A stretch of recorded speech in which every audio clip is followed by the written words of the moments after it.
Ma question s'adresse à Monsieur le Président de la Polynésie française. La décision du gouvernement de prolonger de seulement 2 mois la délégation de service public du transport aérien inter-îles avant d'envisager un renouvellement limité à 1 année suscite aujourd'hui une vive inquiétude dans nos archipels. Cette incertitude fragilise profondément l'ensemble des équilibres économiques et sociaux dans les îles concernées, en particulier au Tuamotu-Gambier.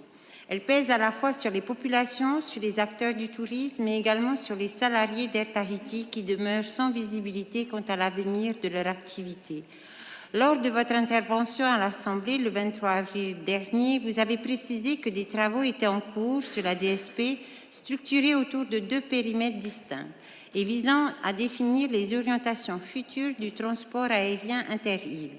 Vous avez également détaillé les différentes étapes engagées depuis septembre 2025, incluant l'élaboration d'un schéma directeur des analyses environnementales ainsi qu'une étude de l'offre, de la demande et du potentiel de croissance par archipel.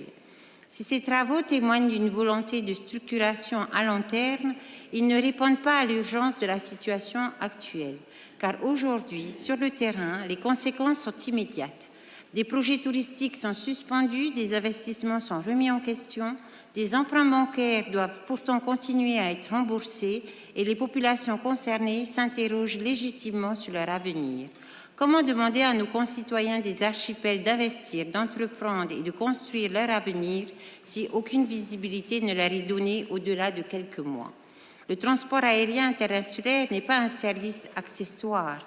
Il constitue le lien vital entre nos îles, la condition même de leur développement économique et de leur cohésion sociale.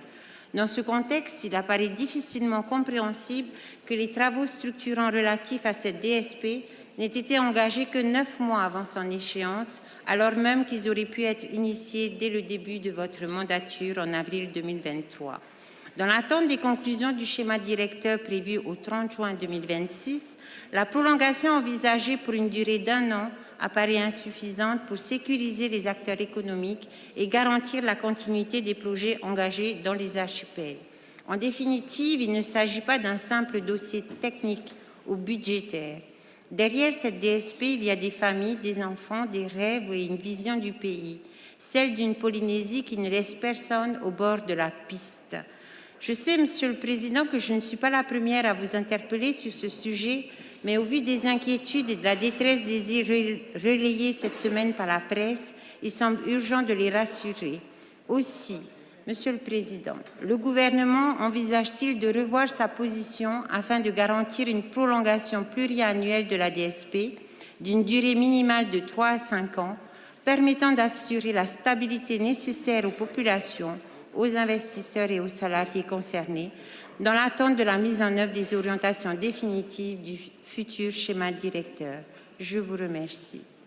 Merci, Monsieur le Président.